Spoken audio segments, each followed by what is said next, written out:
तालुक्यातील देहरे गावातील बाजारपेठेत चोरट्यांनी गुरुवारी पहाटे चांगलाच धुमाकूळ घातलाय।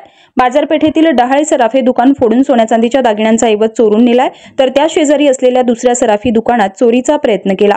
मात्र सायरन वाजल्यानं नागरिक जागे झाले, त्यामुळे चोरट्यांनी तिथून पळ काढला।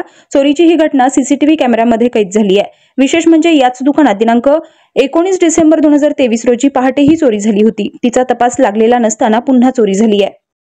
कॉंग्रॅच्युलेशन्स वहिनी, बाळ झाल्याबद्दल। पण मी ऐकलंय डिलिव्हरी फार क्रिटिकल होती। आता ठीक आहे ना सगळं? अगं होता थोडा प्रॉब्लेम, पण स्त्रियांच्या आरोग्याची संपूर्ण काळजी घेणारं मातृसेवा होतं ना साथीला। सगळं सुरळीत झालं। किशोर वयापासून ते रजोनिवृत्तीपर्यंत स्त्रीच्या आरोग्याची संपूर्ण काळजी घेणारं अहमदनगरमधील पहिलं स्त्री रुग्णालय Matruseva women's hospital, obstetric ICU, किशोरवयीन आणि विवाहपूर्व समुपदेशन, गरोदर माता तपासणी आणि प्रसूती, पहिल्या सिझेरियन नंतर नॉर्मल डिलिव्हरीची सोय। मातृसेवा विमेन्स हॉस्पिटल, सक्कर चौक, नवीन टिळक रोड, अहमदनगर। फोन 9850 20 0017।